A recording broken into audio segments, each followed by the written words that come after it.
Can someone please explain to me what in the world Eliezer is doing? That's the topic of today's Shir. Sunday Koilul, welcome. We've had shiurim on the past in Chayisara about the camels of Avraham, the fact they had to be muzzled and Avraham wouldn't rely on a miracle, that they just wouldn't eat from the stolen goods. We had a shir about the nichush, about the divination that Eliezer performed, seemingly.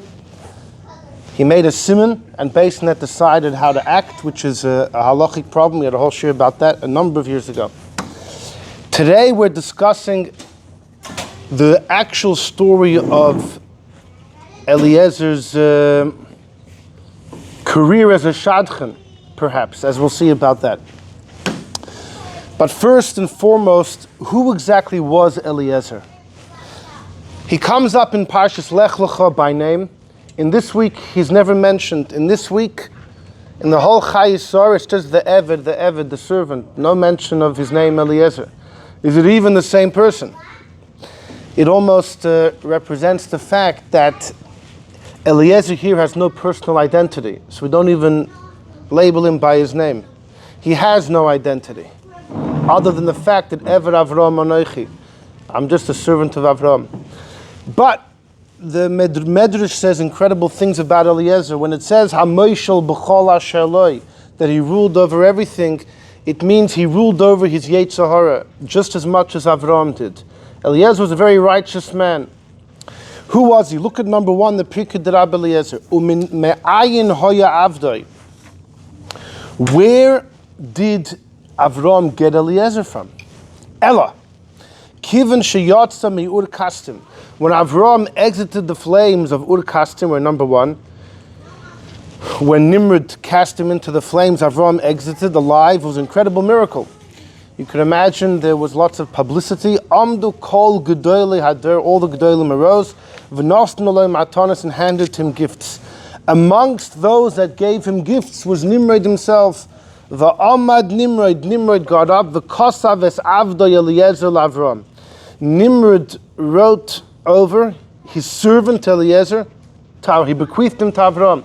So Eliezer was Nimrod's prized servant, and he gave him to Avraham as a gift out of respect after that wondrous miracle that occurred.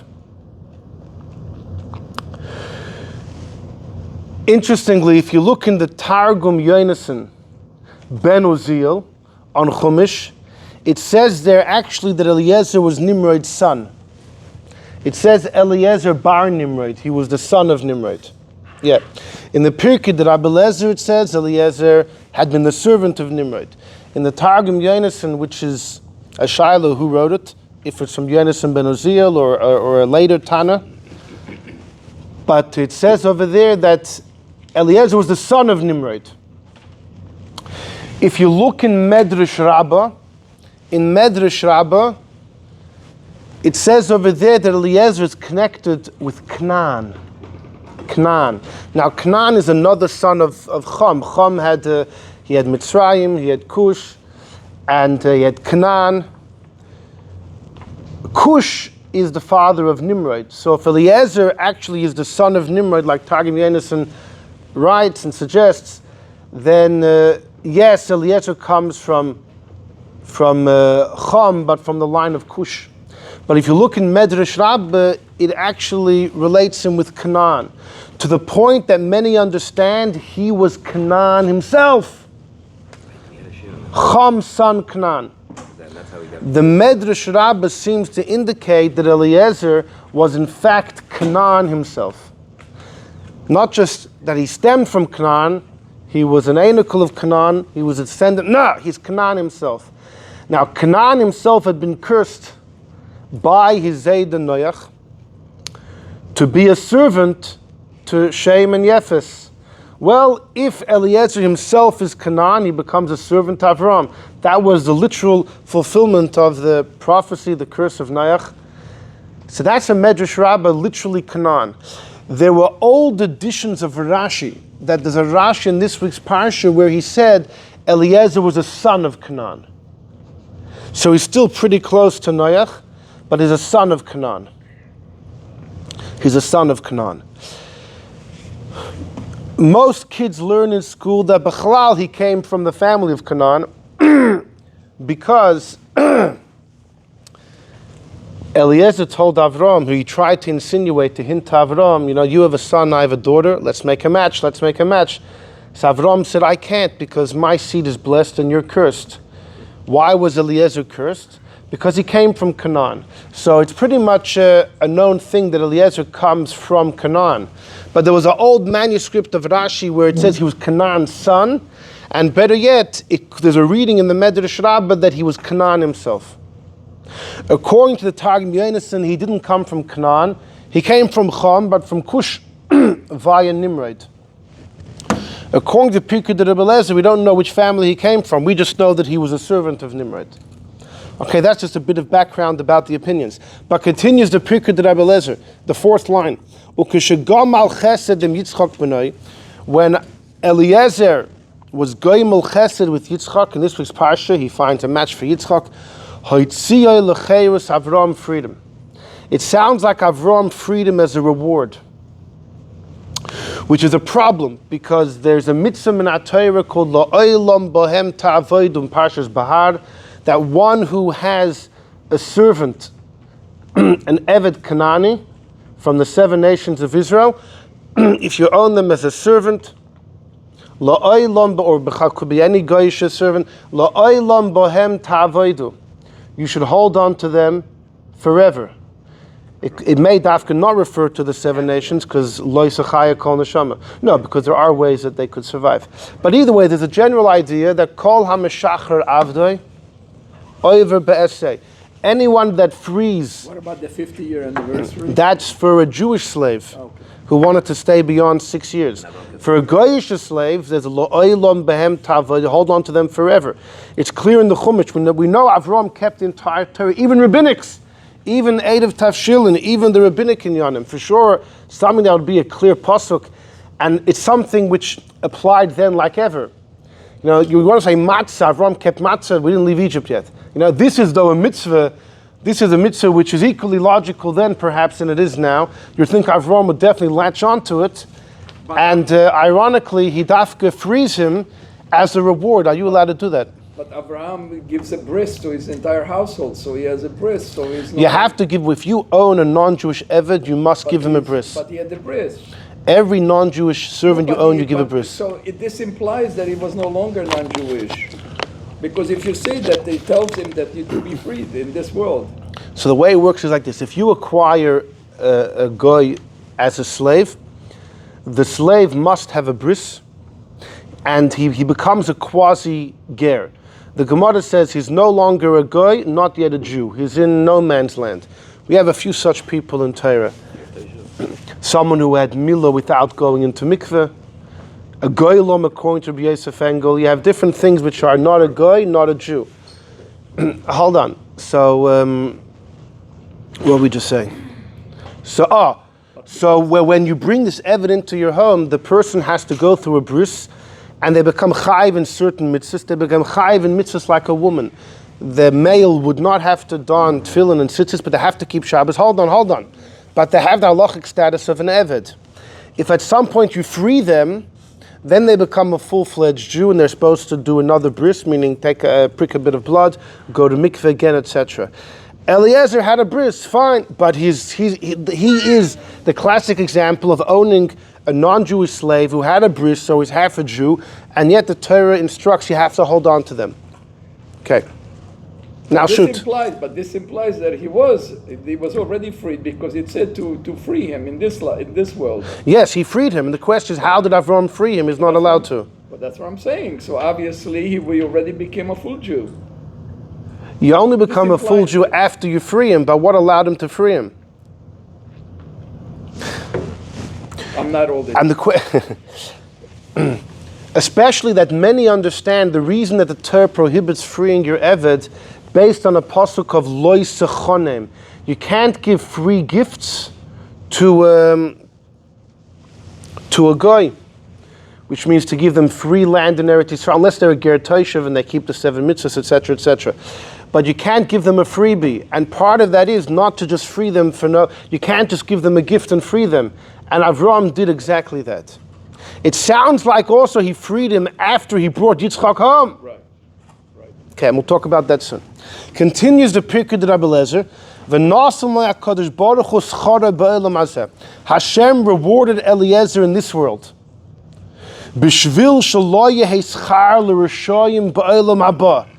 In order that the wicked should not get rewarded in the world to come, Hashem rewarded Eliezer in this world. Wicked. He was Avraham's confidant. The Medrash says he was a tzaddik. He completely ruled over his Yetzer Hara. Pray to God. And then it says over here that he was a Rasha. Continues the Medrash, what was the reward Hashem gave him? V'hikim melech, Hashem made him a king. He is Oig melech HaBashan. You heard of Oig, the king of Bashan? He is Eliezer. Now you're wondering, wait a second. When Lot was taken captive, Oig was the one that came to tell Avraham that your nephew was taken captive, and Avraham and Eliezer then went to war. How could Eliezer be the same as Oig? Doesn't say Oig. Unless this Medrash doesn't hold that it was Eliezer that came, that it was Oig that came and gave over the news. About Sarah. Is this the same Oig that was on? Is it the same Oig? That's exactly the question. So the Maharal famously asked when Oig lived 1,000 years. You have Oig by the Teva, you have Oig by Avraham, you have Oig by Moshe Rabbeinu. Why would the Eibishter give such arichas yomim to a wicked man? So the Maharal said it's not the same person. The Maharal says this is Chveis, a Zayda, an Einakul, and a great-great-grandchild, but because their soul all came from that same rotten place in heaven, so they're all referred to as the same person. This is because Avraham was afraid to fight Oig in Parshas Chukas because of the Zchus Oig had from Parshas Lech Lecha that he tipped up Avraham about Lot being... Says the Maharal, it's not the same person, but it's the same family, and their souls come from the same rotten source in heaven. So they're considered one unit, they're considered linked in one unit, and therefore the zchus of one could work for the other. But not that they were physically the same person. That's what the Maharal says. But hold on. Look at Tosfos in number 2. This is the Das Canaan, a famous Tosfos in this week's parsha. Right, that Pirkei de Eliezer is a whopper, everything about it. The fact that he was the servant of Nimrod, the fact that Avraham freed him as a freebie after he fulfilled his Shlichus, how could you do that? The fact we call him a Rasha, the fact he became Oig, everything, every single word of that Pirkei de Eliezer is Tzarachion. What? He's a good guy. He's a Tana, the greatest Tana. He's saying, was he any Shlichus? No, that's who Pirkei de Eliezer is. Oh, yeah. Just happens to be. So why are we picking on Eliezer? Pirkei de Rabbi Eliezer is from Rabbi Eliezer, the Tana, Rabbi Akiva's teacher, Rabbi Eliezer ben Hurkanes, Rabbi Eliezer HaGadol. Written by his students, but it's one of the first Midrashim. It's one of the first Midrashim written down. It's interesting, Rabbi Eliezer is the first Tana mentioned in Mishnah. You open up Masechta Brachos, the first name of a Tana is Rabbi Eliezer. Because in Masechta Sukkah, Rabbi Eliezer says about himself, nobody ever entered the Beis Medrash in the morning before me. I was always the first one in Beis Medrash. So that's why he's the first name in Mishnayos.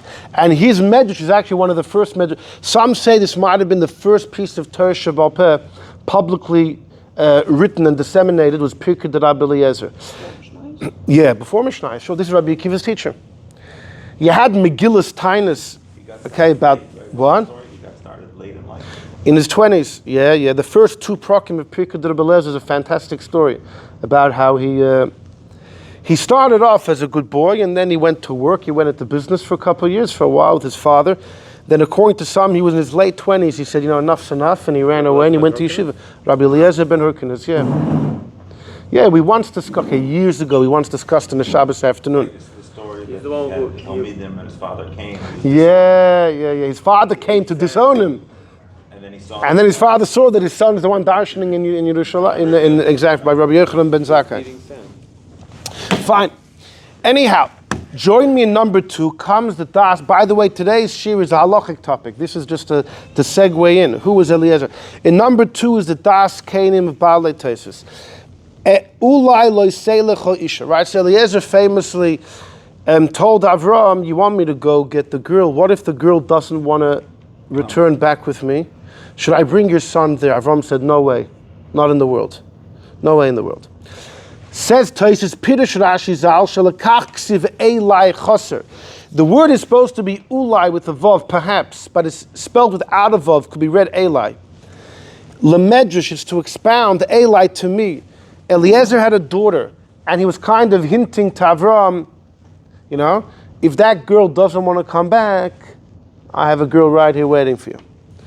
V'teima shegam Reb Shloime Pirush al Kra Devinikisa Mishwasi Zois. So Tais has a famous kasha that when Avraham told Eliezer, if she's not going to come back with you, don't bring my son there. So what's plan B? V'tikach isha, take a wife for my son from Benois honor Eshkol Mamre. Rashi says Avraham told Eliezer, plan A is you go to my family in Haran and you bring back a girl. Plan B is if she isn't coming, my son ain't going. Plan B is you take a girl from my good friends honor Eshkol and Mamre, Avram's buddies. Avram had 3 friends. It's like the Alter Rebbe also said he had 3 friends. The Alter Rebbe said he has 3 close friends. Reb Nachum of Chernobyl, Reb Zush of Anapola, and Reb Yehuda Leib HaKoyen. They were his 3 friends. Interesting. 3 very, very close friends. And it's Avraham had 3 good friends, honor Eshkol and Mamre. Frek Toises v'gameim Canaanim, all they're Canaanim. If Avraham told Eliezer, my son can't marry a daughter because you're a Canaani, so how could he tell Eliezer, plan B is to take a daughter from honor Eshkol and Mamre? This is was the curse. But they're all so v'yesh loymar. So as you answered, sheboy niskayim kvar haklala. There is generally an idea. Even if honor Eshkol and Mamre literally came from Canaan, and Noach cursed Canaan, Cham's son Canaan, but by Eliezer the curse took hold. He actually was an Eved. Honor Eshkol and Mamre were leaders amongst the people. There the curse was just in theory. He says, by Eliezer the klala was fulfilled because he's an Eved, but they weren't Avadim. Va'oid, in the second answer, the zila bei milsat fei lamasi lebenoi bas avdoi. It's highly shameful, degrading to marry your daughter to marry your son to the daughter of your servant. It's degrading, it's belittling. Va'oid, in addition, Arminon beBreishis Rabber, Eliezer b'noi shal Chom, Eliezer was the son of Chom, namely Canaan. So Taisus understands that Medrash Rabbah in Parsha Nuntes to say that Eliezer was the son of Chom. He's Canaan himself. So Noach cursed Canaan. Eliezer is Canaan. He got the curse. Honor Eshkol and Mamre were Einiklach of Eliezer. Honor Eshkol and Mamre were Canaanim. They were Einiklach of Eliezer. Eliezer was their Zayda, but he was the guy that was actually cursed. How old was Eliezer? Yeah, who knows? Question: how old is the daughter? You're not marrying him. He has a good daughter, ripe in a good age. So that's one. Then he continues. Ubepirkid Rabbi Eliezer Omer, it says Eliezer was Eved Avraham. He is Oig, the king of Bashan. V'hachi Itmar. This is what it says. Zokin Beisach Shel Avraham Avinu Haya Eliezer. He was the elder of Avraham's home, and he was supposed to be an Eved Olam, a servant forever. But when Gomal Chesed im Yitzchok, when Eliezer helped Yitzchok with the Shidduch, Hoitzia Lecheirus, Avraham freed him for everlasting Cheirus, and Hashem gave him his reward in this world. He made him a king, Oig Melech HaBashan. Frek Taisus V'kosha, I don't get it. Oig was a Rasha, and Moshe killed him, but Eliezer was a tzaddik. Now Taisus Punk doesn't quote the one line from Pirkei Eliezer that we mentioned, that Hashem rewarded Oig in this world because wicked people don't get rewarded in the world to come. That he doesn't quote, interestingly. And he takes for granted Eliezer was a tzaddik. How could he be Oig? That's why he doesn't have to quote it. The Gamin, because you may get a different version. Tzaddik, you're not Rasha's getting. Right, in other words, maybe he didn't have that line in his. The Gam, in addition, b'Masechta Seifrim, it's actually not there, it's elsewhere. Chashiv Le, we count Eliezer amongst the 9 people that went to Gan Eden alive. There's a list of people that never died. Their souls never left their bodies, rather the soul with the body went to heaven. And the body, of course, must go through a process of The whole story. exactly refining process in order for the. But yeah, 2 women, Bisia, Paro's daughter, and the Serach, and there's a number of men. There's Osniel ben Kenaz. There's Chanoich. There's Elio. There's Chiram. A few people, and one of them is Eliezer. How could that be? And he said, "V'al dover zeh nichnas." You know why Eliezer went to Gan Eden? Because when he brought Rivkah, Yitzchok did not find besulim, signs of virginity in Rivkah, and he suspected Eliezer. And because Eliezer was wrongfully, Eliezer was suspected by Yitzchok that he was with Rivkah. Was a young girl. Yeah, she was. Yeah, for some reason. Yeah, you know what? But I don't know. The body matured. Something happened. Maybe whatever the reason is why she lost her basulim. But when Yitzchok realized that he suspected Eliezer unjustly, he benched him. He says, "Kain tichi, you should live and go to Gan Eden. K'moi sha'ato noki mimeno." That if you're taka clean from the crime you're accused of, you'll go to Gan Eden alive. And he taka did. So frek tois v'niskayim lo yoisa broch. It taka happened. He went to Gan Eden alive. So on the one hand, we say Eliezer went to Gan Eden alive. He was a big tzaddik. And you're telling me that he's Oig Melech HaBoshen? Says Tosfos, what? Also says Tosfos, you have to say there were 2 Oig Melech HaBoshen. There were 2 of them. One of them was a Rasha that Moshe killed. Now, but Chazal say, why was Moshe afraid of him? Because he was the same Oig that tipped Avraham off about Lot. But there have to have been between them a different oig. The echad, or like the Maral said, those 2 weren't the same oigs either. The echad shehaya eved Avraham, there was a servant of Avraham, and he was a tzaddik, and he was a king. When he became king, he was called oig, because all the kings of Bashan were called oig, like we find all the kings of Egypt are called Parai. So according to Tosfos, probably the oig by the Teva and the oig by Avraham are not the same person. Every king of Bashan is called oig. And then there was another king who was Eliezer. And then later on, you have the guy by Moshe who was a Rasha. Oig and Eliezer existed at the same time? Which oig? One oig did, because he came and told Avraham about. Yeah, well, if you go with that opinion, yeah, exactly. According to Tosfos B'Pashtus, the oig that tipped off Avraham about Lot was the king of Bashan at that time. Years later, this is years later, that's when Avraham was 75. Here, Avraham's 20 something.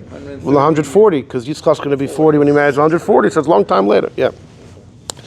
Comes Reb David Lurian number 3. Comes Radal Reb David Lurian number 3 on his commentary in the Pirkei de Rabbi Eliezer that he is oig.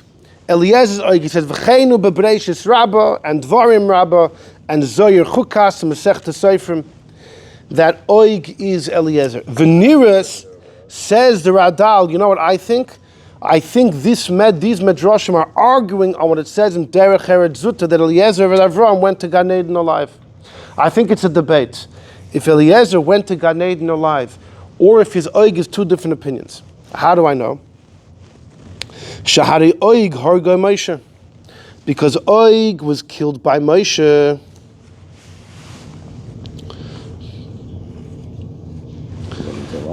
And Eliezer went to Gan Eden alive. Oig didn't go to Gan Eden alive. He died. He was killed by Holy Moses. So if Eliezer is Oig, that runs in the face of the Masechta Derech Eretz Sutta that says he went to Gan Eden alive. In addition, look at the next line. V'gam from the Uvda of Rav Bano and Baba Basra, you mentioned before, that Rav Bano found Eliezer standing at the gate of the Ma'aras HaMachpelah. That's mashmish shaloi nichnas chayla Gan Eden elameis. He takes that Gemara to mean Eliezer died. Usually people say fakert. The fact that Eliezer was found walking around in the Ma'aras Machpelah is proof he did go to Gan Eden alive, because as we've had shiurim in the past, there is a porthole between Ma'aras HaMachpelah and Gan Eden, with the famous story of Rabbi Avraham Azulai, the Chidah Zayda. So if I care, it makes sense Eliezer is still walking around in his body. He never died. He's in Gan Eden and he can go there. For some reason, Reb David Luria feels that fakert. That means that he passed away. Umashma misham He says further, the fact that he's walking around, it must be he's not wicked, like we call him here. Over here in Piglet it says he was a wicked guy, we don't want to reward him in the world to come. And then you're telling me that he's busy walking around Machpelah. He says, so too, the Gemara says in Yuma that Eliezer was an old man, he was still teaching Torah. So you can't say that later on he became sour. You can't say maybe Eliezer later on turned over a new leaf, he became a Rasha. No, because the Gemara says in Yuma, even when he was a Zaken, he was teaching Torah. So you have conflicting sources. You have sources saying Eliezer is walking around Maris HaMachpelah, which is mashma that he was a tzaddik, although it's also mashma that he died. Then you have it saying he went to Gan Eden alive. Then it's saying over here that he is Oig, who is a Rasha. He quotes Taisus Alat, so it sounds like there's a couple opinions over here. There's 2-3 opinions perhaps. Either he's Oig, so he's a Rasha, or he's a tzaddik, but he still died walking around Maris HaMachpelah, or he went to Gan Eden alive. Then he quotes Taisus Alat that we just saw. Taisus feels there's an issue, and he says it's 2 Oigs. Echad, who was a servant of Avraham, who went to Gan Eden alive, and another guy who ruled after him who had the same name, because like all the paros. Says of David Luria, I don't think Taisus is right. Look in number 3, the 5th to last line. Of David Luria? A whole shir week ago, a whole arichis.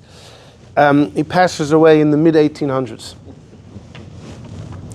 In the mid-1800s. Avol min midrashim hanal. He is the king, though, of Pirkei D'Rabba. He bechal, the king of midrashim.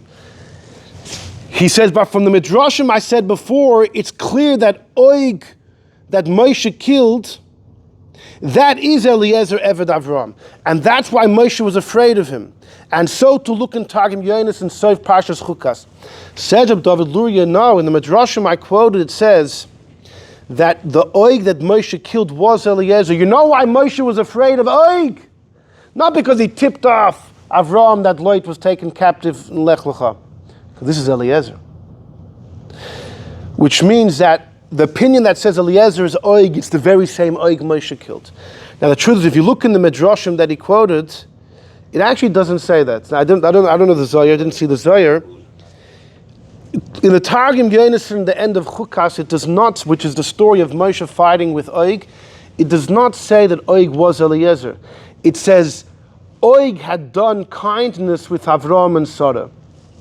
We know that Oig did a kindness with Avraham because the fact is he tipped him off about Lot, and he also kindness with Sarah. When Avraham made that big feast to celebrate Yitzchok, it says in Medrash, Oig came to participate in the festivities. So maybe that's what the Targum Yonason means when he says that Oig did kindness with Avraham and Sarah. It doesn't say clearly he was Eliezer. And some of the other sources he quotes, I checked them up as well. It doesn't say clearly. For some reason he assumes that, maybe it does say in one place, I don't know, but for some reason he assumes that the reason Avraham was afraid of him was because he is Eliezer. Well, Taisus definitely didn't feel that way. Anyhow, that is Bechlal Shaila of who Eliezer is, okay? So now that we're completely confused with who he is, we can get into the story this week. The big question is, Avraham tells Eliezer, I'm sending you on a mission to go find a daughter for my son. Fine, granted. Was Eliezer just going as a matchmaker to find a girl and bring her back, and then Yitzchok would inspect her, and if he decides to go ahead, he'll go ahead? Or was he actually acting as an agent? We know there's a whole sugya in halacha called Shlichus. You don't have to betroth your wife yourself. You can send a Shliach to represent you. He can give her the money or give her the document on your behalf. Yeah, but Edith isn't allowed to be a Shliach. We'll see about that, not so fast. We'll see. Good. There happens to be 3 ways to betroth a woman: by money, by document. The other one is by cohabitation. In fact, Chassidim would say that there's 3 ways a chassid becomes betrothed to his Rebbe. One is the document, that's the pan, the letter you give him when you come into the Rebbe's room. The bia, the cohabitation, is actually walking into the room of the Rebbe. And the kesef is the money that you give together with the pan, which is actual pidyon, that's stock of money that you give. When it comes to shlichus, you can appoint someone on your behalf to betroth the woman. Now, it only works for the Shliach to give over the money or to give over a document. You can't send the Shliach to betroth the woman for you via cohabitation. Reb Chaim Brisker wants to know why. Why Taka? And why Taka? And he has a whole explanation of why. But so too goes the other way. The woman herself doesn't have to be there. The woman could send a representative who could receive it on her behalf. And again, that only works with the money or the document. In fact, you could be... Maybe she can send her representative. Exactly, his representative. Exactly. You ever been by a wedding? The chassan, where's the chassan? He's not here. Where's the kala? She's not here. Who's under the chuppah? It's their friends. Exactly. But it works. In fact, there was a story recently in Eretz Yisrael. A guy in jail really wanted to mekadosh a woman and he wanted to make a shliach. It was like the first time in years that such a question had come up. Because there's a question exactly how you do it. Do you have to, there's a big debate between the Rambam and the Ravid if you have to appoint that shliach with witnesses. The Rambam holds no, the Ravid holds yeah. We know generally when it comes to marriage issues, you need two witnesses to be present in order for it to take effect. The question is when you appoint the shliach to represent you, is that just a preparatory stage or it's already part of the process of the marriage? The Ravid holds is part of the process of the marriage, so you have to have two Eidim to witness the appointment. The Rambam holds not. Anyhow, interesting things. So there's an idea you could send a representative. So maybe that's the role Eliezer was filling. He's a representative. He's a shliach. And maybe when he went to Rivkah and he gave her the jewelry, he was actually acting on behalf of Yitzchok, or Avraham, we'll have to see about that.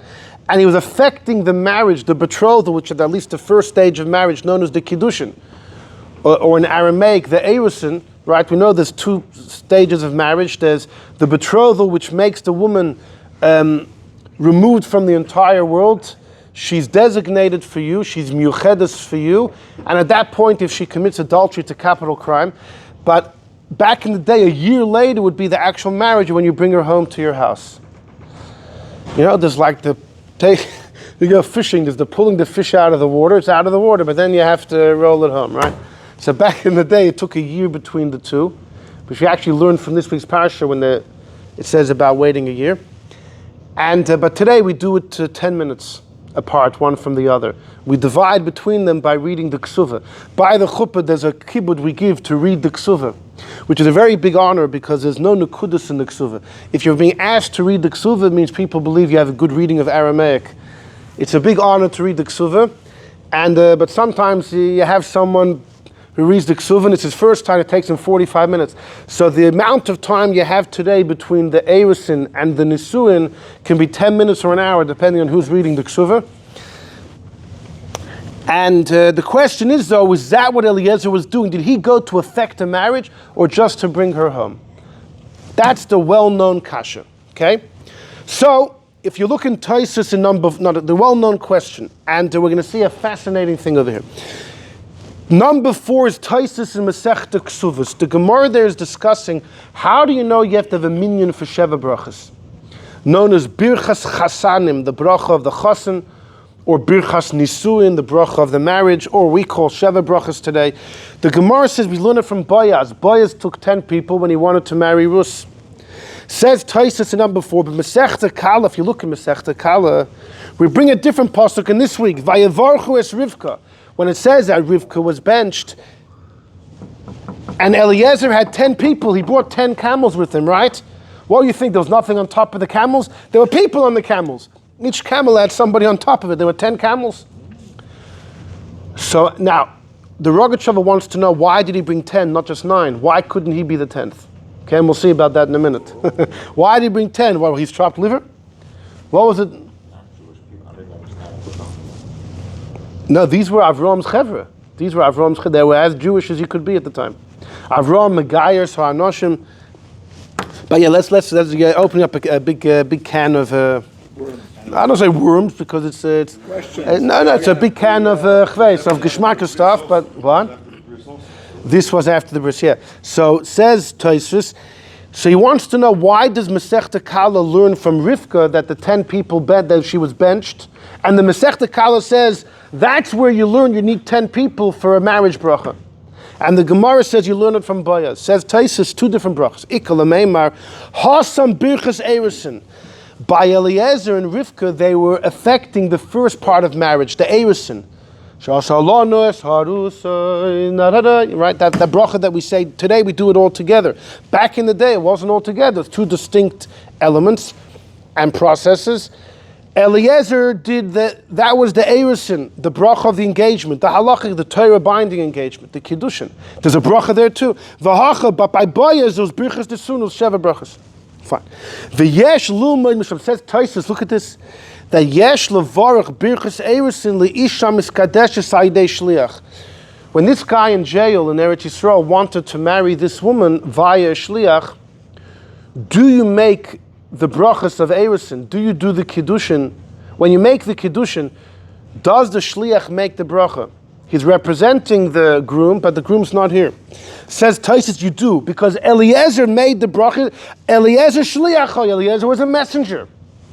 And Taisus wants to learn from here a raya for all future generations. A Shliach could make the bracha too. But then he says, "V'nir, it seems dasmachta ba'almahi, that the whole story of Rivkah is not really what happened. We're using the pasuk playfully, symbolically, but it's because asara loy mishtama mahasam,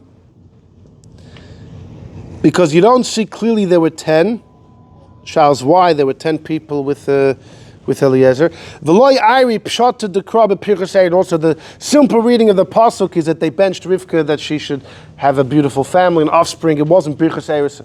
But before then, Tosfos says he wants that Eliezer was a shliach, and you can learn from there a halacha that a shliach makes the bracha of Eirison, of Kiddushin.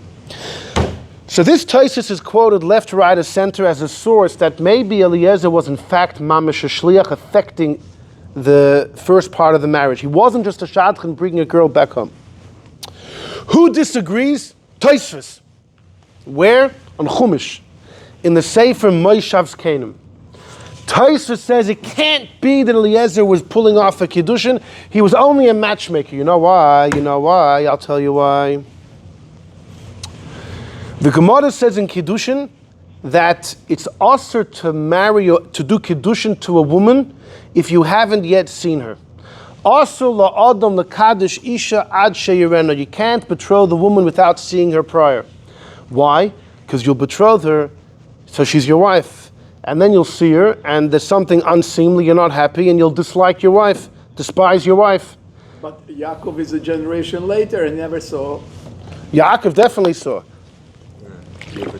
Not during the match. Oh no, but no. But You mean actually see? Yeah. No. Yeah, I mean physically see her face. Okay. See her face and say, okay, good. It's so here's the problem. The Gemara in Kiddushin is talking that therefore you shouldn't send a shliach to do it unless you know the girl. You heard there's a beautiful girl, Chveis, in I don't know, where's somewhere far away, Australia. But you heard about the family, you heard about the girl, you never saw a picture, right? Today, what he doesn't need a picture. Anyhow, you send the shliach to Makkah, you didn't see her b'chlal. The Gemara says about that very case, you have to see her before the Kiddushin. So the Tosfos, if Yitzchok never left Israel, he was a Oila Tmima, he was a carbon from the Akedah, never left. He never went there. Rivkah was only 3 or 14, a debate, but she hadn't yet been in Eretz Yisrael. They hadn't yet seen each other. So Frek Tosfos the Moshav's Canaan, if Yitzchok was in fact, if Eliezer was charged to marry Rivkah to Yitzchok, without Yitzchok seeing her, in direct violation of a whole shtickle Gemara. Didn't the Avos keep these things? These are logical things. These are things that existed then just like today. I thought we say that the Avos kept the Torah. So the truth is, the Shaila is already asked about Avraham. When Avraham was 75 and he goes to Egypt with Sarah, he says, Hinena Yadaiti, now I know that you're a beautiful woman. Now I know what he didn't know in this entire time.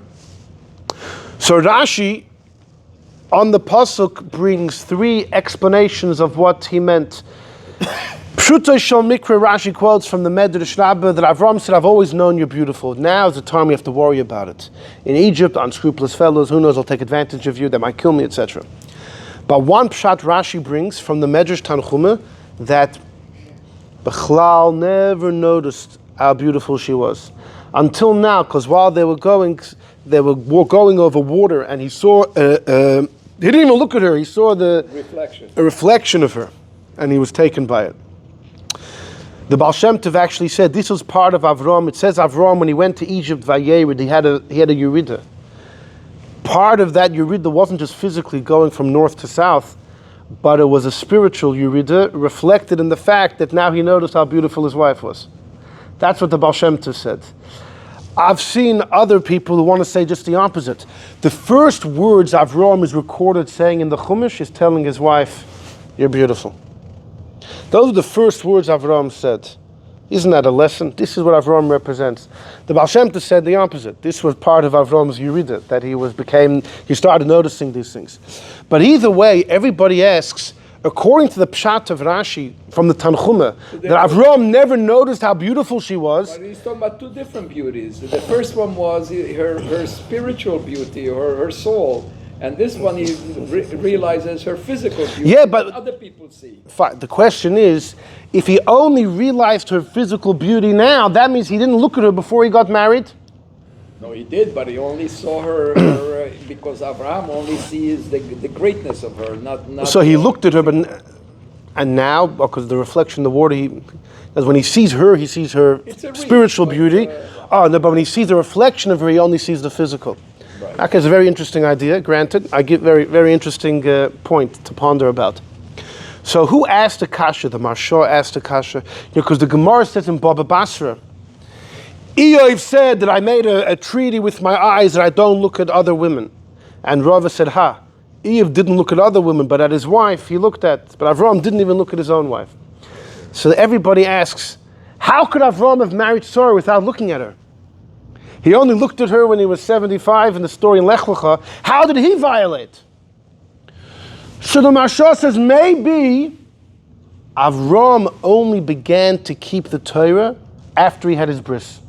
Everybody asks, why didn't Avraham even kept the entire Torah before he was told? So why did he wait to do the bris until he was told? Should have done it earlier.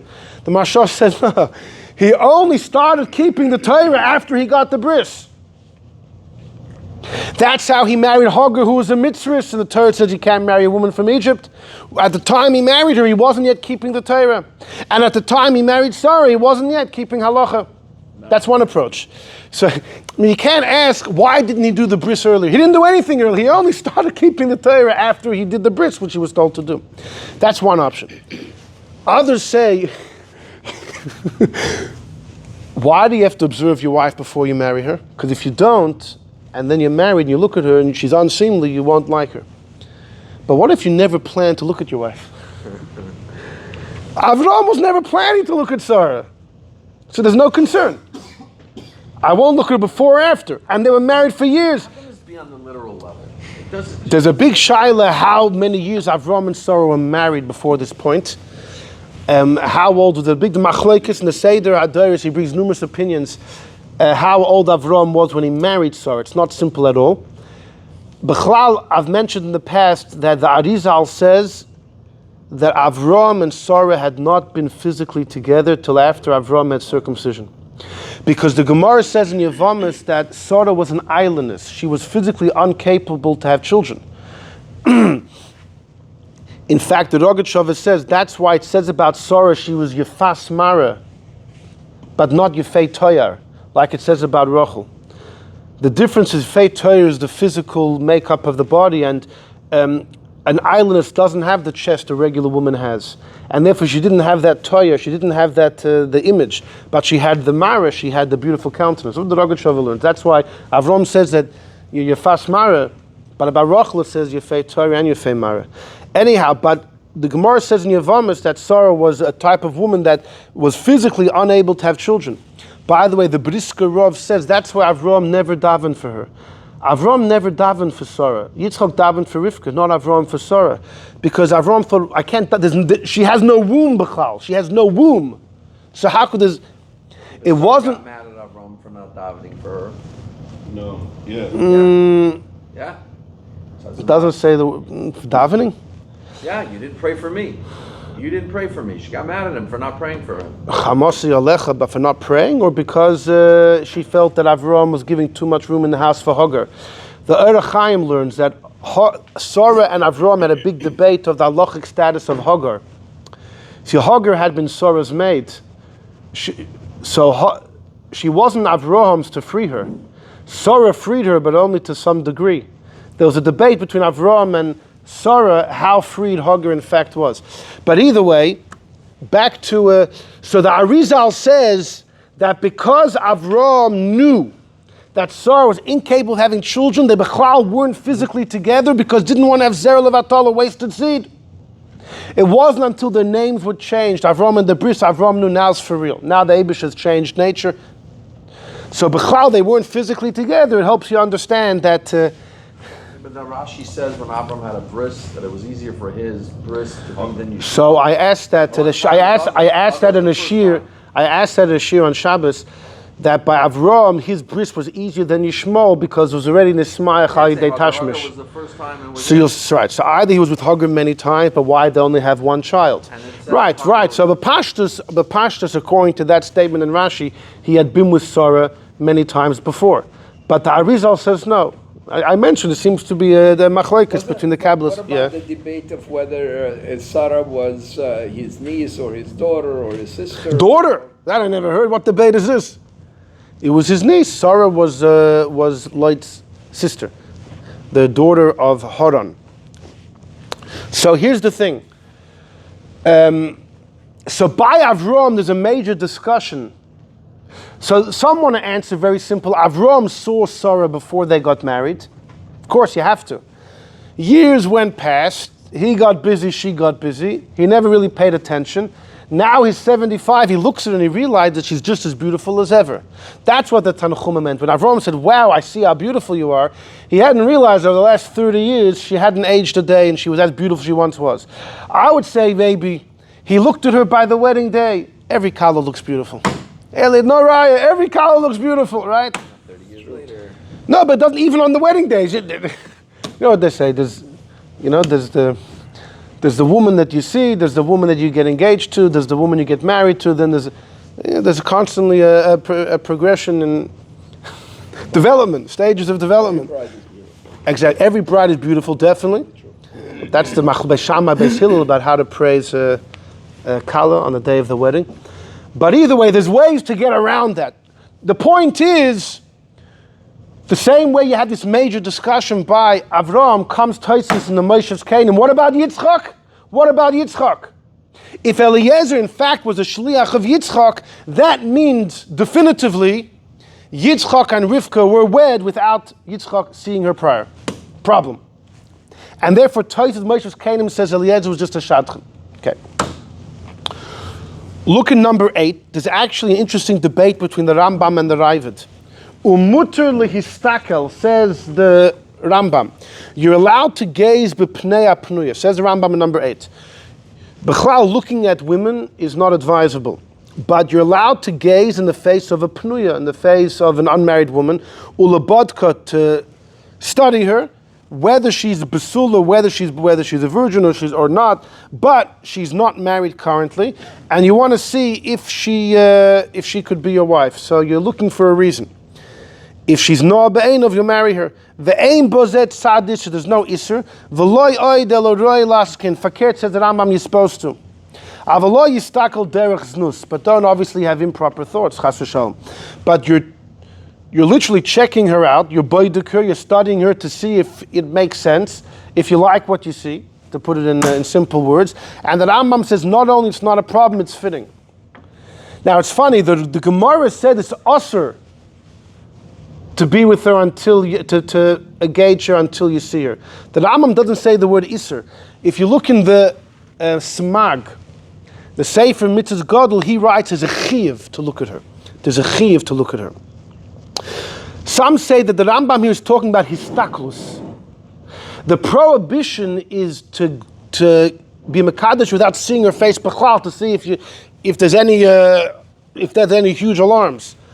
Here the Rambam's talking about going beyond that. You want to stare a little bit, get a really good look. So that's why the Rambam here said it's just fitting to do. But there's no isser if you don't, because there's a distinction between istaklus gazing versus just re'iyah, just seeing, which is the term the Gemara uses in Kiddushin. But if you look at the Ravid on the side, the Ravid actually argues, very interesting Ravid. The Ravid says, don't you know the Gemara in Baba Basra? The Gemara says in Baba Basra that if a Talmud Chacham is engaging a girl, he should take an Amma Oretz with him, just in case he's going to be messed over, that someone's going to flip the girl with another girl. Which could either mean that he was proposed to engage one girl, and when he goes there, they might give her somebody else. Or it could be more serious than that. He may be Mekadesh one girl, and then when he comes back a year later to do Nisun, he might do a different woman.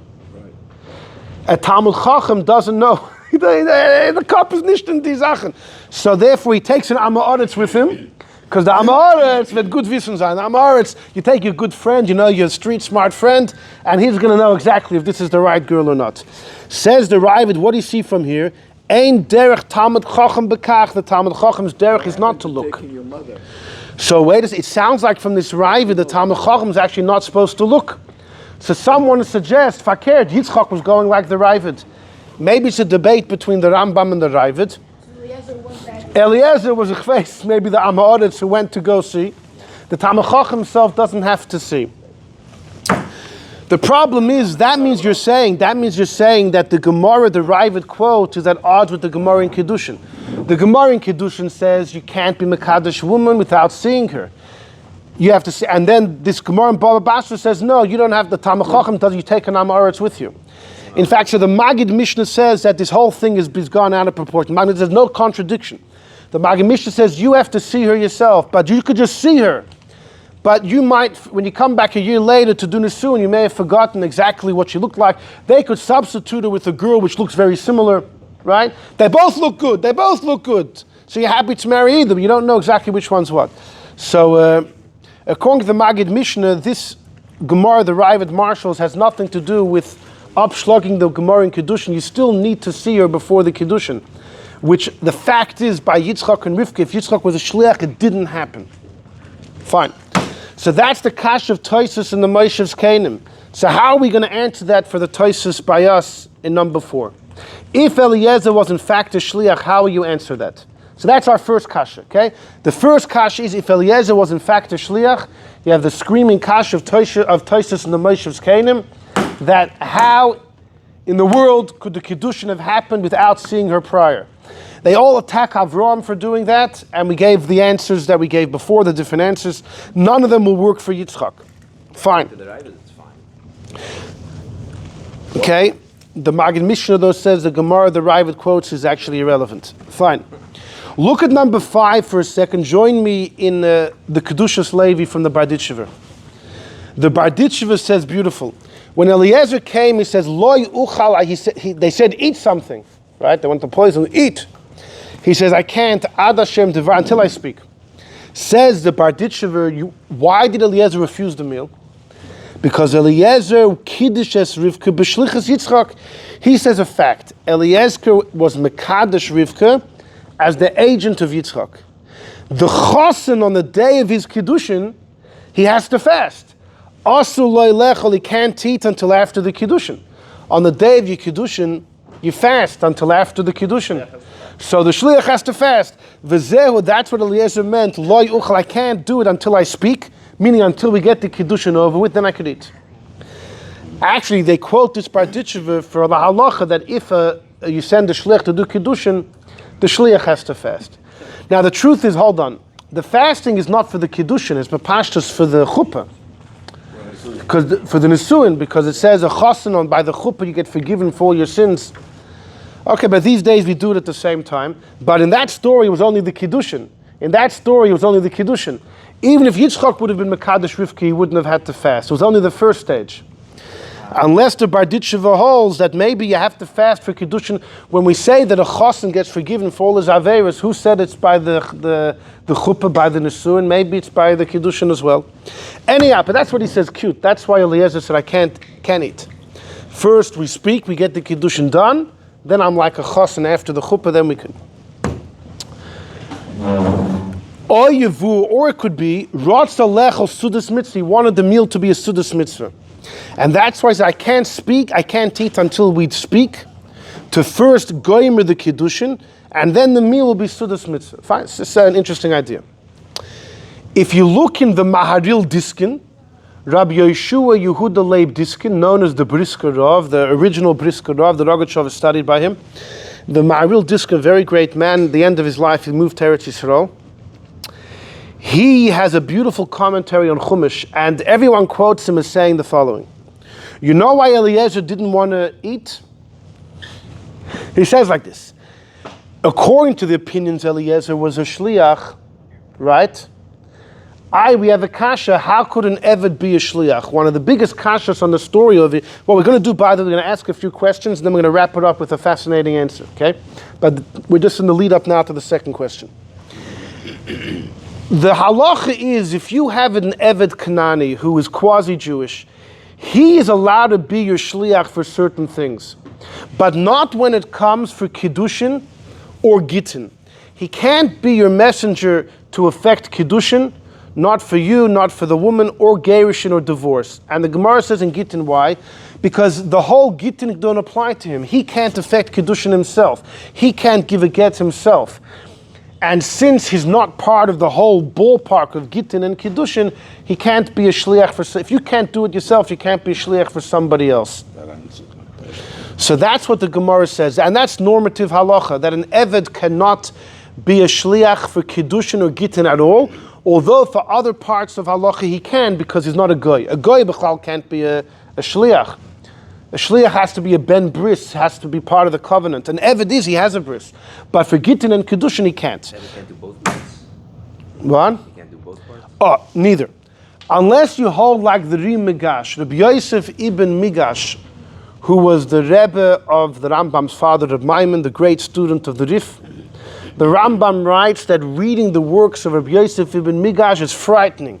To see, it's mind-boggling, it's mavis, it's poshut, or it's awesome, it's frightening to see the brilliance of the Ri Migash. In fact, the Rif said about him that even at the times of Moshe Rabbeinu, there was no one like him. Because Yisro told Moshe to find judges who are also Novoinim, that have the ability to be a Novoin. And Moshe couldn't find that. And the Rif says this guy is a Novoin. Means he's even greater than the people at times of Moshe. The Ri Migash holds, when we exclude an Eved, it's from her end. He can't represent the woman to receive a get on her behalf, or to receive the Kiddushin. But he could take a get, and according to the Ri Migash, he could also take the Kiddushin. The Ri Migash's famous shitta. Now, why he holds that, the Ksei Choshen has an explanation. When you give the get to the hand of the woman, it's not your hand that affects anything. It's the get. It's the get that does it all. It's the get that does it all. It's just, it has to come from the hand of the husband. So an Eved is a Jew, so he can be the hand of the husband. He can't affect Gittin because Gittin doesn't apply to him. He's not affecting the divorce. The paper does it itself. He only needs to be the hand of the husband. Bechlal and Eved could be a Shliach. Just not to affect the get. He's not affecting the get. But when you receive the get, the Ksais learns that actually the hand that receives the get is part of the affecting the get, and if he can represent the woman. And they say the Ri Migash holds the same distinction by Kiddushin. An Eved can't represent the woman, but he can represent the man. So if according to the Ri Migash, no problem for Eliezer. He's an Eved. But when it comes to taking the Kiddushin, he could be a Shliach. But normative halacha does not agree with that. Normative, the mainstream halacha is that an Eved cannot be a Shliach for either party. So how could Eliezer have been a Shliach according to Taisus in number 4 if he's an Eved? So hold on, wait before you scream. So you'll say that he freed him. In the Pirkei de Eliezer it says he freed him after. No, you'll have to say he freed him first. When you free the Eved, boom, and he became a full-fledged Ben Chayrin. The problem is you're not allowed to stam free your Eved. We asked in the beginning, the Gemara says in Gittin and Brachas, Kol HaMashacher Avda, if you free your Eved, you're over Ba'aseh, of Eloilam and Taved, you can't just free them. Except for Minyan, or to have children. In Gittin it speaks about if you have a guy who was owned by two masters, and one of them freed him. So he's half free, half servant.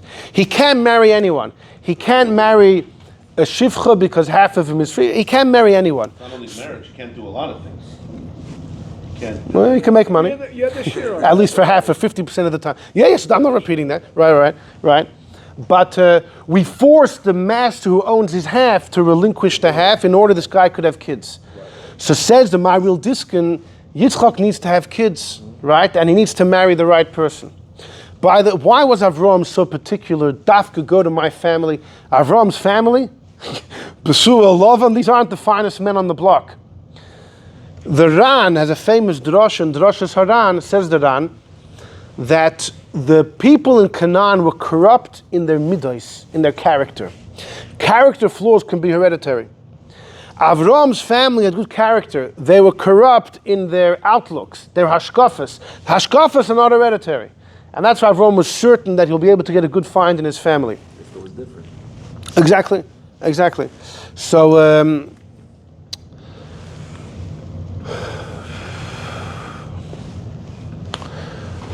so the Maharil Diskin says, what right did Avraham have to free Eliezer in order that a Yitzchok should be able to marry the right woman and have children? For Pru Revu, you're allowed to free the Eved. But for the Maharil Diskin, listen, how did Eliezer know he would succeed? He's going to try. Avraham told him there's a plan B. If it doesn't work, you'll come here and take a girl from Honor Eshkol Mamre. If it doesn't work, that means he freed Eliezer for naught. Says the Maharil Diskin, Avraham freed Eliezer on condition. If you succeed, you're free. Right. If you succeed, I free you, and therefore you'll be able to be my Shliach and affect it. If you don't succeed, then I have no right to free you. You're not freed. Therefore, when he came to them and he's sitting with them and they're having their meal, he doesn't know, is he an Eved or free? He doesn't know, is he successful or not?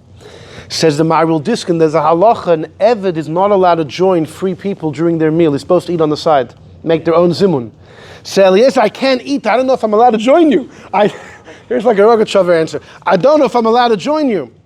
Because if I need to hear, if you agree to the shidduch, I'm successful. Then I'm freed agent, and I can be a shliach, and I can join you. If not, then Avraham can't free me because he'll be freeing me for naught. So then I'm an Eved, I have to eat over this, I can't join the meal. That's how he learns.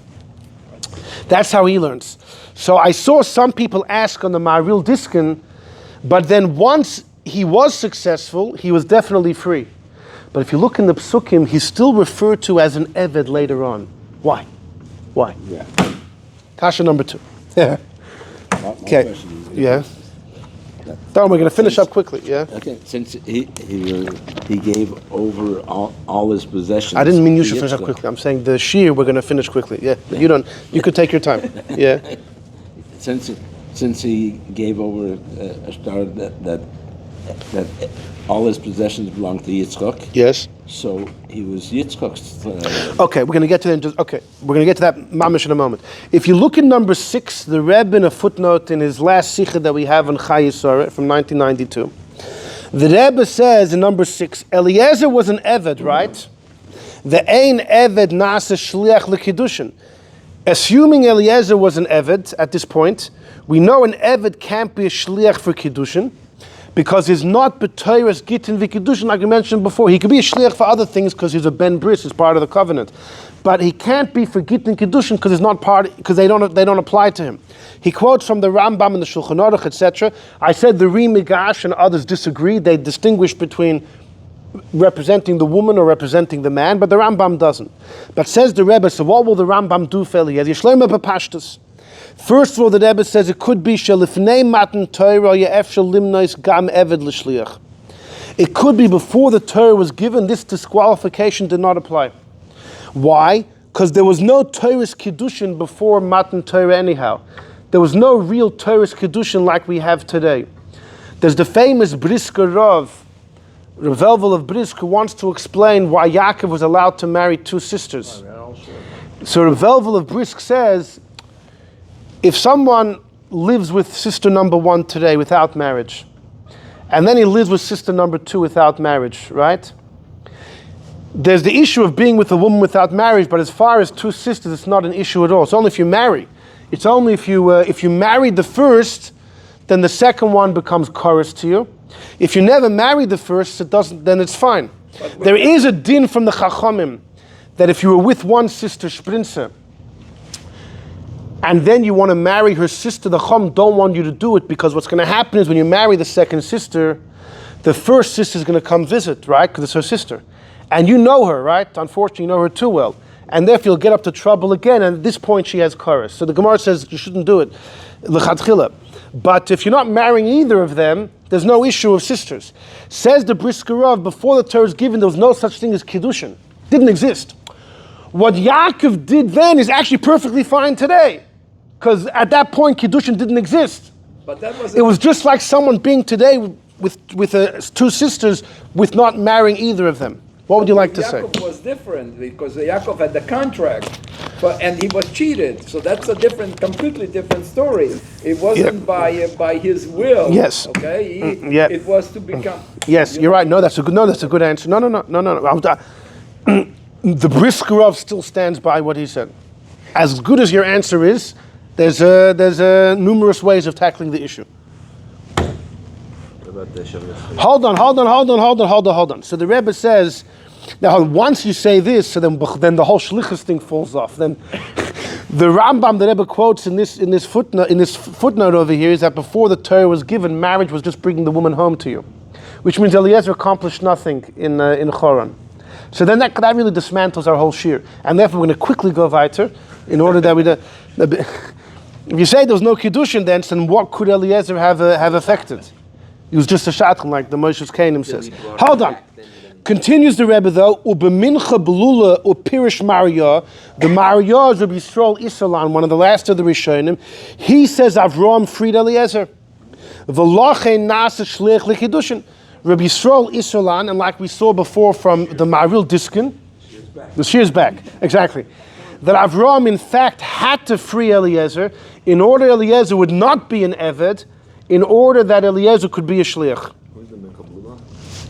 Yeah, one of the early Sfarim. Don't know much about him. Oid bir bezeh. Look at the end of number 6. The Rebbe quotes from the Haflah. I have to mention this. Reb Pinchas Baal Haflah, one of the Alter Rebbe's contemporaries, much older than the Alter Rebbe. When the Alter Rebbe began to write his Shulchan Aruch in Mizrich, he would show everything to the Pinchas Baal Haflah and to his brother Reb Shmelka of Nikolsburg. Just a quick story. Throw in a quick story. Reb Pinchas Baal Haflah, his last name was Horowitz. Like we said, the brother of Reb Shmelka of Nikolsburg, and they were both students of the Maggid, and then they went west. Reb Shmelka went to Nikolsburg, and Reb Pinchas went to Germany, to Frankfurt. And You're a co-worker? while Baal Haflah is the name of his sefer, actually when in Frankfurt, he never spoke about Chassidus. The Chassam Sofer was his student, said, my Rebbe never mentioned the Zohar. He wrote a sefer on Chumash called Ponim Yafos. Originally, apparently in the original Ponim Yafos, there were references to Chassidus, quoting from his teacher, the Maggid of Mizrich, but when they printed Ponim Yafos in Brod, it was all removed. And in fact, the Rebbe of Chaim Tzanzer, the great Divrei Chaim, was incensed at those that printed it, and they rewriting history, repainting the Pinchas Baal Haflah as a Litvisher.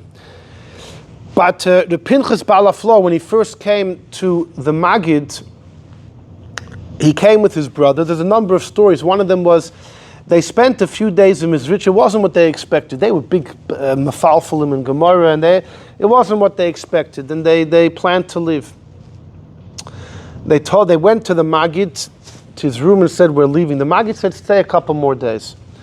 They stayed 3 more days, and then it was time to leave.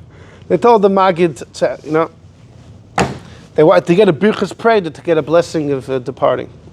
And the Maggid said that on your way out, there's a guy sitting in the back of shul. It might be worth your time to chapesh shmuz with him. Anyhow, they went, and they had plans to leave Mizrich because the whole thing was bizarre. They didn't understand what the Maggid exactly wanted, what he was doing, what Chassidus was all about. It was mysterious, it was hazy, it wasn't what they were accustomed to. They weren't comfortable with it. Anyhow, as they were leaving, they went over to this fellow. It was Reb Zusha Vanapala. And they said, they started speaking to him. And Reb Zusha says, you two are big ga'onim, you're coming to talk to me and learning. He says, I have nothing to tell you, but maybe you can answer a question of mine. He says, I'm learning the Gemara in Chagiga. The Gemara learns from a pasuk in the end of Malachi, Sifsei Koyin Yishmuru Das, Torah Yevakshim Epi. You should only learn from someone who's like a malach. The pasuk says, Malach Hashem Tzvos. You should only learn from a teacher who's like a malach. And the Gemara used that to ask on Rab Meir how he learned from Elisha ben Avuya, etc. Says Reb Zusha Vanapala, you can only learn from a Rebbe if he's like an angel. Have you ever seen an angel? If you've never seen an angel, how are you supposed to determine if your Rebbe is like an angel or not? So it's like a cute question. And Reb Pinchas and Reb Shmulka looked at him and they said, maybe you have an answer to your question. So Reb Zusha says, well, I was thinking maybe like this. We precisely don't know what a malach is. A malach represents something which is mysterious. A malach represents something hazy, cloudy, you're not sure exactly what it is. That's what your Rebbe has to be like. It can't be something you have all figured out. The Rebbe has to be dafka something that you're not sure, you don't know exactly what it's all about. Then you know that's your Rebbe. And it hit obviously home, and they understood and they remained. Anyhow, the Pinchas Baal HaFlor writes in two of his farm, in the Ponim Yafas on Chumash and in the Miknin Kiddushin. V'sham, look there, and the Rebbe says, the Pinchas Baal HaFlor has a big Kiddush. The din that we said before that an Eved can't be a Shliach for Kiddushin is if you want to use my Eved for you. But if you want to use your own Eved's like your outstretched hand. Aval avdoi shalom mekadosh shiny, the servant of the mekadosh is different. V'yachol lekadosh, you could do it through your Eved. Not because it's your servant, because it's you. Yad Eved ki yad rabbi. The servant of the Eved is mamish, the servant of rabbi. And the Rebbe's also, David Luria says similar. There happens to be a Rashba who has a big question. When we say when a servant acquires something, Kol Masha Kana Eved goes to the master. Is it automatic, or the Eved acquires it and then it transfers to the master? Does the Eved have his own hand? He acquires it, but then a new mechanism kicks in that stage 2, it goes to the master, or the Eved's hand is the master's hand. So the Rashba's not sure about that. We once had a shiur, I think years ago, also by a woman. Kol Masha Konsa Isha Kana Baila. When a woman acquires something, then it goes to the husband. Is it direct or is it 2 stages? It has to do with when Esther was given the palace of Haman. Okay, about Amaleki money, let's leave that for now. But Al Kopanim, the Balaflaw's idea will only work with the Rashba's possibility that it's not 2 stages, it's 1 stage. The Eved's hand is the master's hand. And therefore, when the Eved actually gives the Kiddushin, he's not my Shliach, he's me. That's the Baal HaFlaw's take. So he holds Avraham did not free him. But according to the Maril Diskin and the Trumas Hadesh and the Maria, Avraham definitely freed him. Okay? But we have our question that we asked, that if he freed him, so the Maril Diskin adds he freed him on condition that he would be successful. But once he was successful, then the Chayri should be freed, yet the Psukim still refer to him as the Eved. That's question number 2. Okay, let's hurry up. Question number 3 is the following.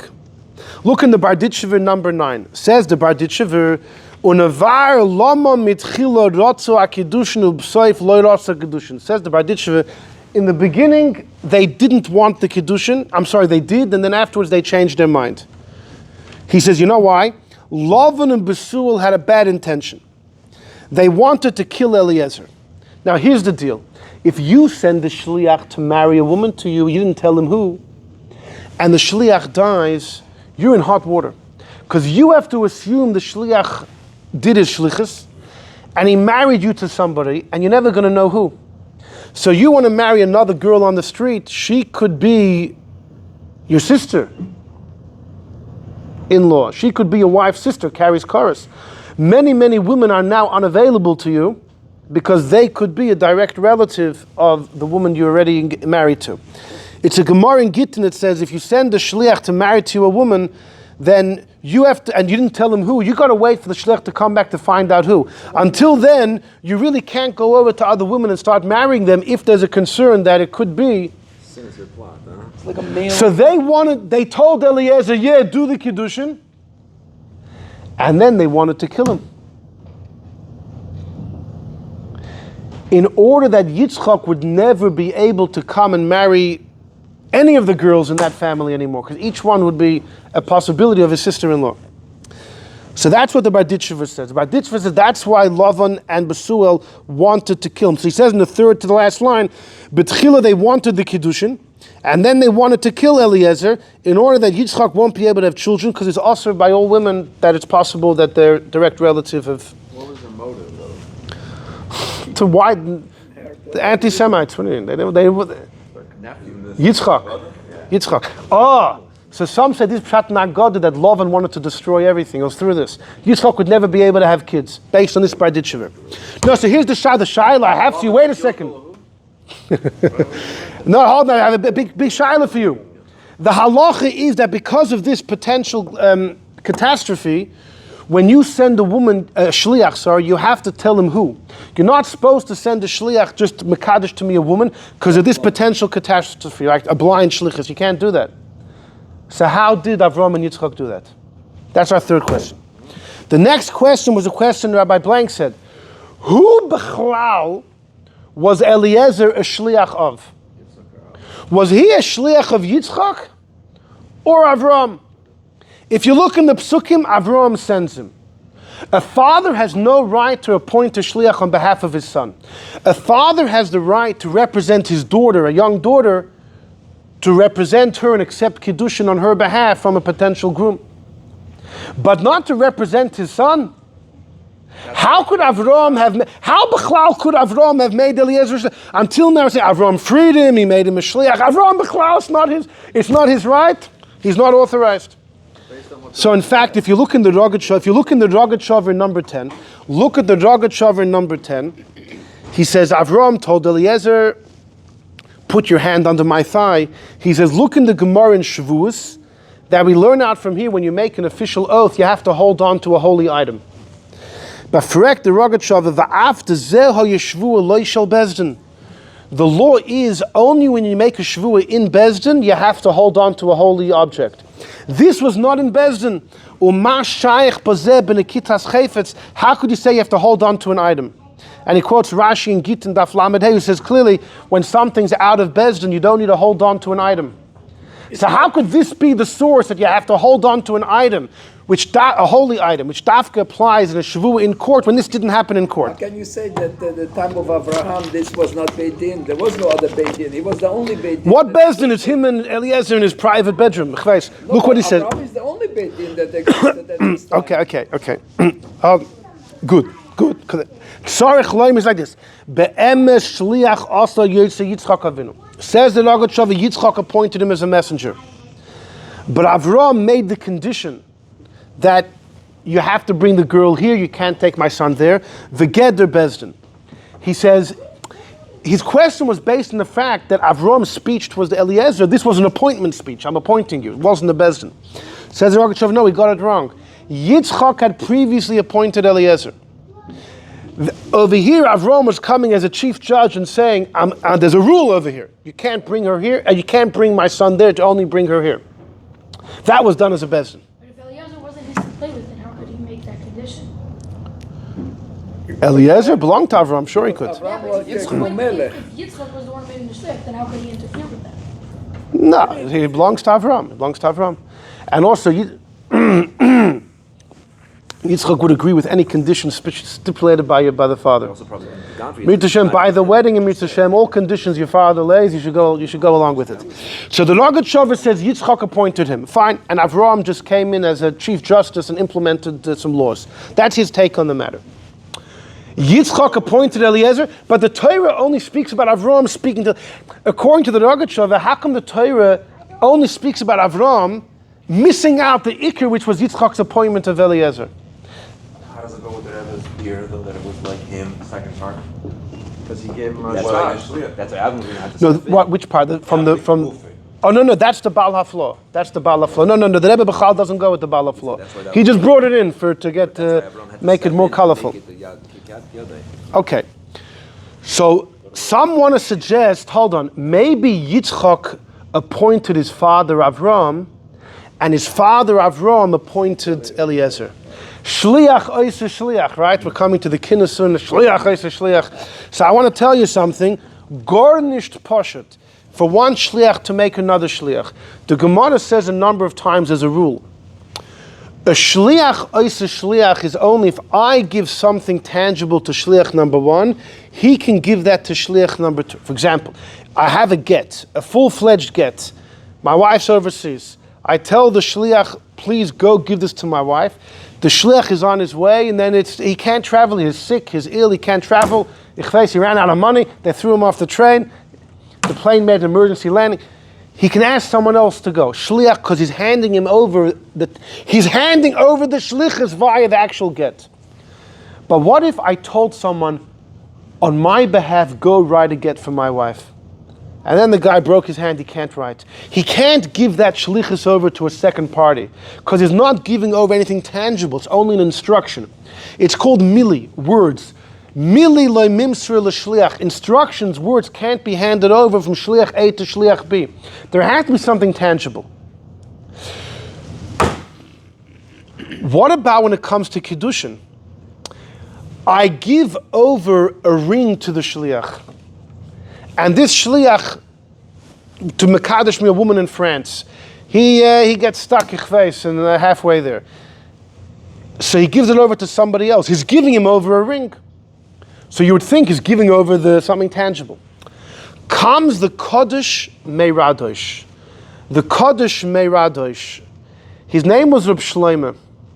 He lived in France in the 1100s, the end of the 1100s. He's called the Kaddish because he was killed He was killed for being a Jew. We don't know the story behind it, but he was the Kaddish. Many say Radosh is a mistake. It's supposed to be Daled before the Reish, and it's the French city of Dreux, if I'm saying it right. Dreux. There's an X at the end, right? See, right in French, you don't pronounce the last 7 letters of the word. Dreux. Anyhow, but he was a student of the great Ri, and he is quoted, this is probably the most famous halacha he ever said. He said, when it comes to Kiddushin, even if you give over the ring, it doesn't help. You know why? By a get, halachically, you could divorce a woman against her will. So the get has in it, the entire Gerushin is in my hand. Since Minat Torah, and even from the until Rabbeinu Gershom made a cherem against it, you could divorce a woman against her will. So if I give over a get to the first shliach, in that piece of paper is the entire divorce process. It's a finished product. So he can give it. But says the Kaddish of Radosh or Dreux, when it comes to Kiddushin, the woman has to agree. What's the ring? The ring's potential. It's still just an instruction. You're not giving over a finished product, so Shliach A can't give it over to Shliach B. And there's a famous machloikas between the K'tzais HaChoshen and the Nesivos HaMishpat. When it comes to a gift, here, I want you to give this over to Rabbi Mayberg over there, okay? That's too hard for you, so you're going to give it over. What? I told you to do it. You're passing it over to him. The K'tzais HaChoshen says the same issue would be by a gift. Because since the recipient doesn't have to receive it, the gift itself is not the end of the line. And therefore, for Shliach A to give to Shliach B, it's only an instruction. The Nesivos HaMishpat says rubbish. The Nesivos HaMishpat says by a gift, you don't need real Shlichus. If I say, could you give this over to somebody else, you don't have to represent me and your hand is my hand. By a gift, what makes it a gift is the recipient takes it. You're just going to tell him, FYI, the owner has relinquished his rights for you to take, and then you take it. He doesn't have to be your shliach. So the Nesivos says the whole discussion by a gift doesn't add up. But the K'tzais, anyhow, a famous debate, based on this Kaddish of Dreux. But according to this Rishon, Yitzchok could not have told Avraham, you're my shliach, and Avraham tell Eliezer, because that's called mili loy mimsrin l'shliach. Instructions can't be given over from shliach A to shliach B. Why No, why can't it be in reverse where Avraham tells Yitzchok, I'm giving you, There's nothing to give him. no. Yitzchok's in he's charge of his giving own him life. Eved. He's giving him his Eved to represent him. The father Because that's not what it says in the Bible. In the Bible, you have Avraham talking. So we're saying maybe Yitzchok appointed Avraham, Avraham appointed Eliezer, and that discussion is being recorded. But that can't have happened. The shail is, what if Yitzchok, what if you tell the first Shliach, I want you to appoint the second Shliach? The case before was, I appoint Shliach number one. An oinus happened, he couldn't reach his destination, he takes it into his hands to appoint somebody else. What if I tell him, though, to appoint somebody else?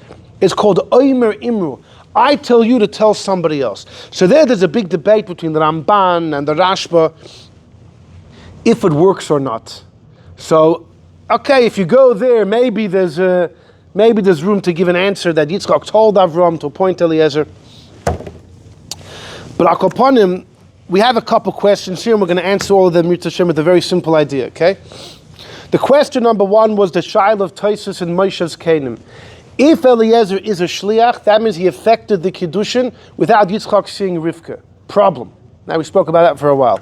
The question number two was, according to many, Avraham freed him in order he shouldn't be an Eved, in order that he should be able to be halachically a Shliach. The Ma'aril Diskin said famously, he freed him on condition, only if you're successful. Because if you're not successful, then I'm not allowed to free you. But once he was successful, the freedom should have kicked in, yet the Torah still refers to him as an Eved. The other shaila was on the Barditchever number 9, that how come Yitzchok wasn't afraid that Lavan and Basul would do what they tried to do, and knock off Eliezer, and that's why the halach is you can't send a Shliach, go acquire for me a woman without saying who, because you could really get messed over. So what was Yitzchok thinking? And the other child is who Bechlal appointed Eliezer? Who's Shliach? Avraham can't. So the Rosh Hashanah said Yitzchok did, but the Torah doesn't say that. To say Yitzchok appointed Avraham and Avraham appointed Eliezer gets into the issue of Mili Lo Mimsri L'Shliach, etc.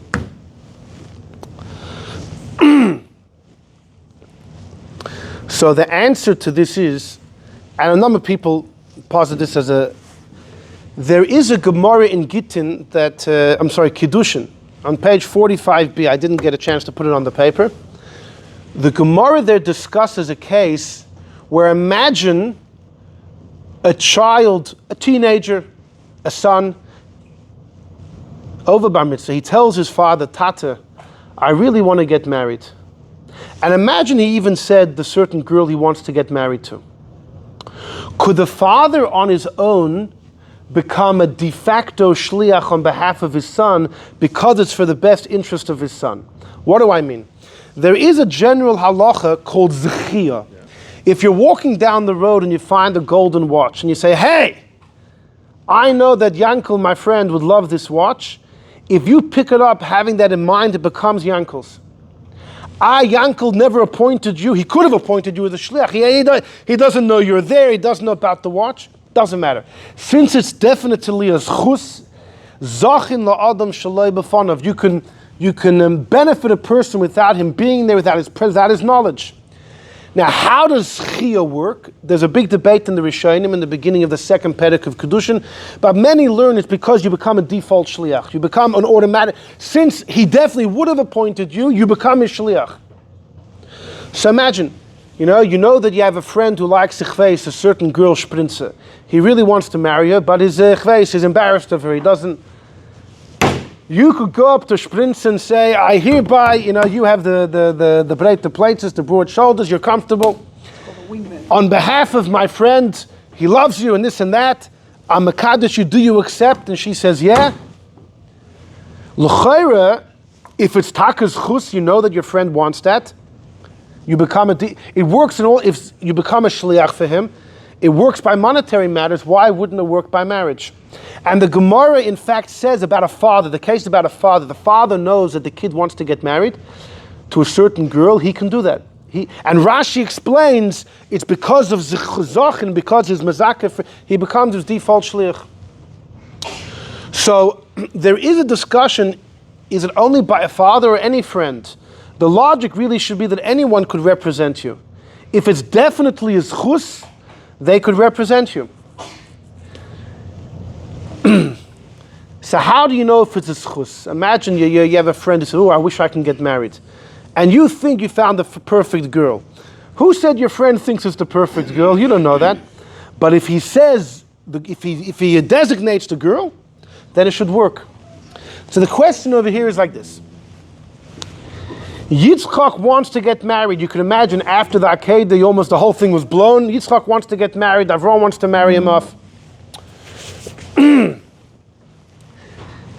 L'cha'era, Avraham would have the right to marry Yitzchok because he knows for sure it's a schus for him. And you by de facto become his Shliach. It just happens automatically on its own. B'derech memela. So you could say that Avraham was in the capacity to do that, and he made Eliezer his Shliach. Avraham was allowed to do it not because Yitzchok appointed him, but because it's definitely his schus for Yitzchok. And then he was allowed to appoint Eliezer. Or you could say even better. Avraham just told Eliezer, Yitzchok really wants to get married. Then Eliezer also could just do it as a schus for Yitzchok. You could go both ways, one way or the other. Now, Avraham, no one knew who exactly was the perfect girl, but they assumed in the family there's somebody. Now, you don't know who exactly. You don't know who exactly, so how do you know Yitzchok's going to be head over heels over her? You don't know for sure until she comes back home. You don't know for sure until Yitzchok sees her. And he likes what he sees and says, Taka, this was a benefit for me. Until he sees her, you don't know for sure. Eliezer thought it was Eliezer made a simon that she pours water. She's an expert water pourer. She's kind. Maybe Yitzchok has some other considerations. You only can say it's definitely a merit if when Yitzchok sees her and he says, Taka, good, Katan, you did well, gives a stamp. So if so, everything becomes answered. It didn't take effect till Yitzchok saw her. Until he saw her, the marriage didn't take effect because you don't know if Yitzchok's going to agree. So it didn't take effect till he saw her and gave the approval. According to the Maril Diskin, Eliezer was freed on condition he's successful. But he doesn't know if he's successful till he comes back. That's number two. So it's retroactive? Yeah, it's retroactive, 100%. So the third question on the Barditchev was, if Eliezer would die, Yitzchok's messed over. No, he wouldn't be, because then it's not his chus. The taka wouldn't work. And the other question, whose Shliach was he? It's based on the mechanism of Zachin. So Yitzchok didn't have to appoint anyone. Avraham told Eliezer, this is definitely something. Yeah. Now, how did Avraham knew? Avraham knew Yitzchok, but there was no official appointment the Torah has to describe. So now come to the Rogachover number 11. We'll finish with this. Says the Rogachover number 11. He took 10 camels with him. Why did Eliezer? Now the camels had 10 people in them. Ritzoin Elomer, besides for himself, because you need 10 people for Birchas Eirison. The brackets there is B'nai Chayrin. The Eved Loy Mitztaref, like the Rambam writes in Hilchos Brachos, you can't have an Eved for Sheva Brachos or Birchas Eirison, you have to, or the Brach of Kiddushin. So he took 10 people besides himself. Because we asked, why not 9 people? He couldn't do it, he's an Eved. And also the people were Anoshim, means they were Gdoilim, Loiktanim, it said they were. So here's the Shaila. Eliezer made the Birchas Eirison, they made the bracha there, right? That's what Torah says in number 4, they made the bracha, which means they're sure the Kiddushin happened. If the Kiddushin happened, then Eliezer is free. So how come he couldn't be part of the bracha? Like we would ask Mimonavshach, if Eliezer is still an Eved, if Eliezer can't be part of the bracha because he's still an Eved, that means he doesn't know, based on what we're saying, that means he doesn't know if he was successful. So how could they make a bracha of Eirison? Who said he's successful? But he's only successful after the bracha. So how could he make the bracha not knowing if he was successful yet? So what I think the pshat's like this, maybe. Eliezer saw the hand of Hashem in everything. He knew everything was the hand of Hashem, right? The miracles that happened, he came there in one day instead of 17. He knew that Eliezer knows Yitzchok. He knew Yitzchok is going to be very happy with Rivkah. He's making the Birchas Eirison. He knows that Yitzchok, right? But the fact is that Yitzchok hasn't seen her yet. So the fact is he hasn't officially been freed. So he wasn't comfortable with being the 10th person in the bracha. Even though he knew one day retroactively he would be freed. He had to make the birchas because now's the time. If you don't make it now, you'll never make it. He said, I'm so sure that Yitzchok will be happy, so then the Kiddushin is working now, I'm making a bracha. But the fact is, he wasn't yet freed, so he wasn't comfortable to call himself a free man, so he brought 10 people besides him. That's what I think the Rogat Shava would say. Okay, Shekayach.